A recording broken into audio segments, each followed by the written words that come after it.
My wife, Alice, was upstairs in bed dying of cancer, but she insisted we put out candy for Halloween. She hoped to sit by the window and watch the kids in costumes roaming in packs along the street and coming down our walk.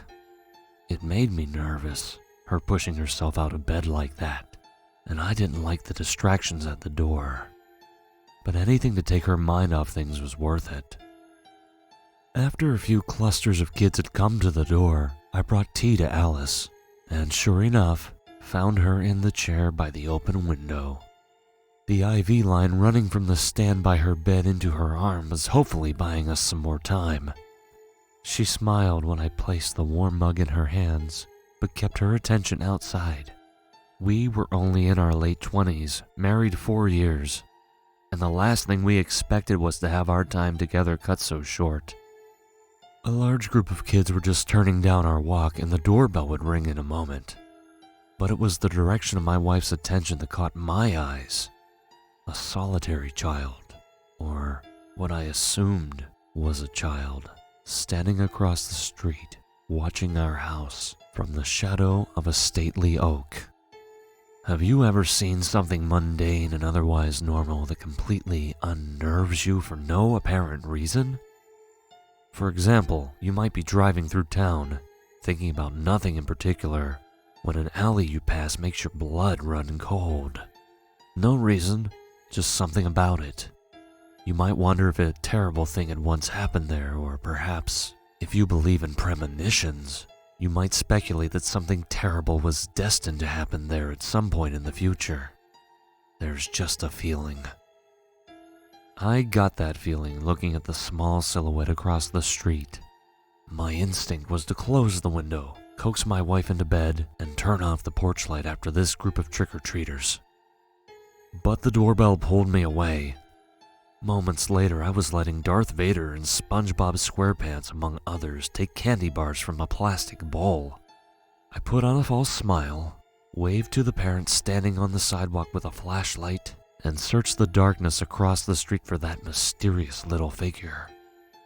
At first, I could not spot it, but then I did. A tiny thing, barely visible. My hair stood up on my arms when I realized it wasn't watching us at the door. Its gaze went up toward the window where my wife sat. When the group of kids left, I closed the door and considered turning off the porch light. But Alice would notice, and I didn't want to upset her. So I went into the kitchen and started cleaning up the dishes in the sink. I had a baby monitor turned all the way up so I could listen in case she needed me. I worried she would fall or have another seizure or a coughing attack.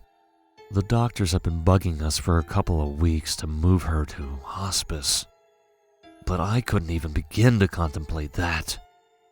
I despised the very word hospice, which implied giving up, and you never give up.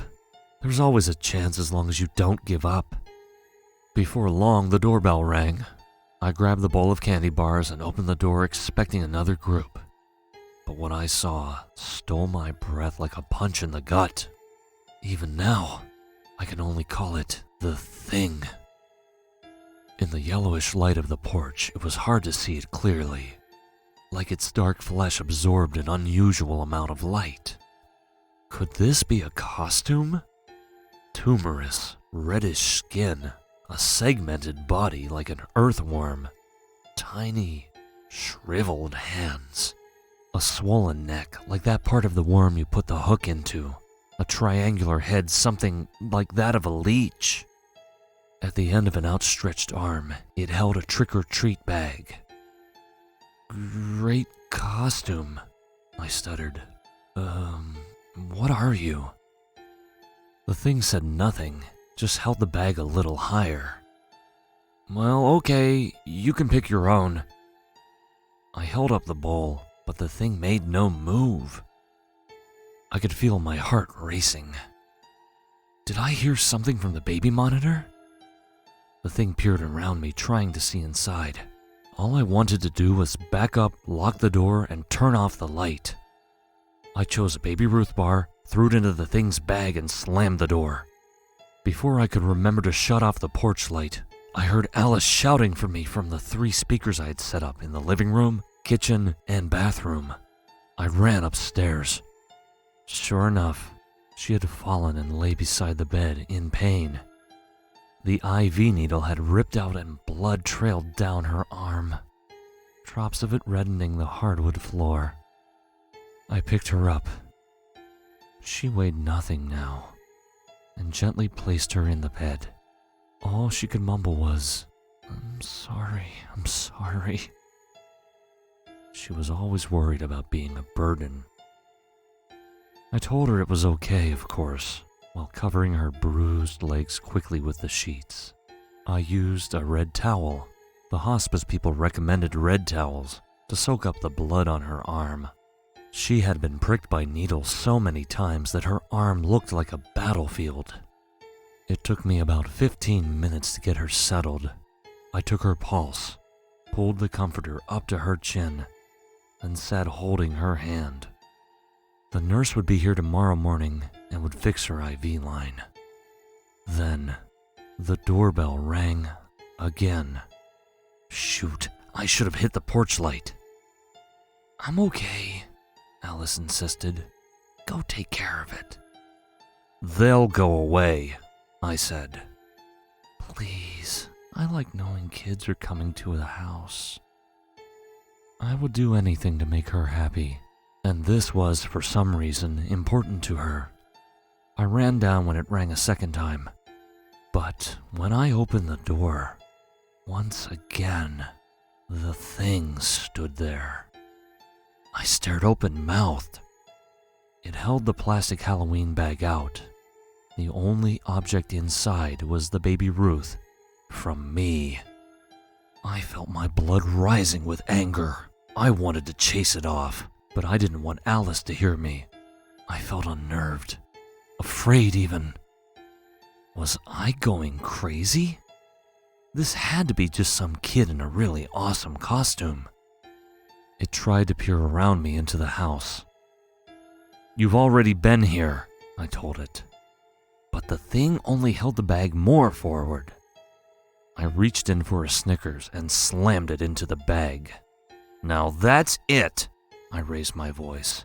Go on to the other houses. Not waiting for its reaction, I slammed the door, switched off the light, and stood there, hyperventilating. Had Alice heard any of that? I ran upstairs. She showed me a faint smile. I walked by the window, stopping to look out for the thing. But I couldn't see it. I took a chair next to my wife and held her hand. She said, I think maybe. But then she stopped. However, I knew what she was going to say. Almost since our first date, we were so in tune that we could finish each other's sentences. Even when I proposed to her, she seemed ready for every word, knowing what I was going to say before I even opened my mouth. Destiny is a great blessing and a great curse, and we had been destined to be together, like a lock that had been made with only one key. What she had been about to say before cutting herself off was, I think maybe it's time. I could barely breathe. All these doctor's appointments and all these months, all the attempts to reduce or at least delay, even when we knew how long the odds were. Even when we knew the doctors were running out of things to try, I always believed, I don't know, I believed something. Something would give us more time. The doorbell rang again. I felt anger like I had never felt before. Anger that had been building up, I guess, ever since we had first heard the scan results. That thing dared to come to our door again? I was gonna grab it by the neck and drag it out to the sidewalk. Kid or thing or whatever. I took the stairs 2 at a time. I didn't even remember leaving my wife's room. My cheeks were on fire. After storming across the living room, I whipped open the front door. And there was a large group of kids in costumes. Trick or treat, they squealed. It took me a long moment to wipe the rage off my face. I waved weakly at the parents on the street. What was wrong with me? I grabbed the bowl of candy and held it out to what must have been 9 or 10 kids. They came up one by one, and with a trembling hand I dropped the candy bar in their bags, maintaining the biggest, fakest smile ever. Until the last kid held a bag out. At first I only saw a scream mask, which didn't spook me.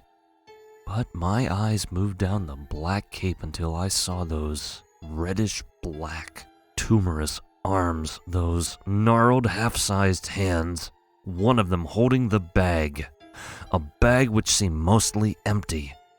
My heart fluttered, goosebumps crawled up my flesh, and I suddenly felt cold. "You little," I growled, ready to chase it off. Then I remembered the parents on the street, the little kids still giggling their way toward the sidewalk. I grabbed a candy bar, practically crushing it in my hand, and chucked it into the thing's bag. "Don't let me see you again," I whispered through gritted teeth. "You understand? I don't want you anywhere near my house." Without waiting for its reaction, I turned around and slammed the door. I hit the lock, then the deadbolt. Jesus Christ, what was that thing? I ran around every room on the first floor, making sure the windows were locked and the lights turned off. Then I ran back upstairs to Alice. She was awake, but a little delirious. I felt like the proximity to that thing outside had been sapping her strength. No, that seemed crazy. I turned the bedside lamp down to the lowest setting, held a damp washcloth to her forehead. Alice had wanted kids, and I guess I had too. I just always thought that children would come down the road when I felt, I don't know, like I had finally grown up enough. But the cancer had been discovered before that time came. I stood in the window looking for the thing. Thought I spotted it behind a tree, or was that it between the neighbor's rhododendrons? Maybe it had moved on. Didn't it have to eventually? Not that I wanted to wish it on any other families, but man, why us? My muscles tightened when I saw another large group of kids coming up the street. I stood where I hoped no one could see me in the window, squinting my eyes, trying to spot the thing among them. I held my breath when they stopped in front of our walk. They seemed to be debating. At last, seeing that all lights were out except Alice's second-floor room, they moved on. I watched to see if one figure remained behind or slipped into the yard, but none did. I sat in the chair by the bed. She looked at me. A moment of clarity. "Honey," she said. "It's..." She still couldn't bring herself to say it, but we both knew. The truth about getting more time is that it's only worth it if the time is quality. But how do you know the threshold? Some days were good, others horrible. Some days were mostly bad, yet there would be an hour here and there where we laughed together, watched a movie, or played cards. Some days she even managed to read a few chapters in a novel. I took a brush and ran it softly through her hair, which always relaxed her. She drifted off to something close to sleep. Then the doorbell rang. Her eyes shot open, and there was fear in them. I felt terrified myself, but I didn't get up. I didn't look out the window. Instead, I turned off the light and sat there brushing her hair, whispering soothing words, telling her everything was all right. My nerves were twisted in knots, waiting for the doorbell to ring again any second, waiting for the insatiable thing that just kept coming back no matter what. As the minutes went by and it didn't ring, my tension slowly eased. Minutes became perhaps an hour, and I considered turning on the light so I could read to her from Charles Dickens, which I would do with a Masterpiece Theatre kind of voice. But I didn't want the thing to see the light go on, so I sat there, thinking all of the stuff me and Alice had done together over the years, noting how even the beers tasted fuller and the food richer when I went somewhere with her. I don't know how long I sat there, but eventually I fell asleep, and had been asleep for a long time, when I heard it. A light knocking at the bedroom door. I sat up straight, immediately alert, my heart pounding into my eardrums. It had to be a dream, just had to be. I didn't move except my eyes, which went to Alice, and with great relief I saw she was sleeping soundly, still breathing. Then the knocking at the bedroom door came again. Not heavy knocking, but firm. Tap, tap, tap. It was in the house.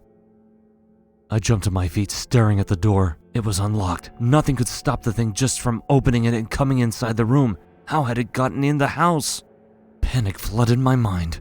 What did it want? Why was it tormenting us? I started pacing, terrified it would knock again, knowing it would, knowing it might push open the door at any moment, horrified that Alice would wake and see it. It couldn't be a child in a costume, just couldn't be. Why would a child only bother one home?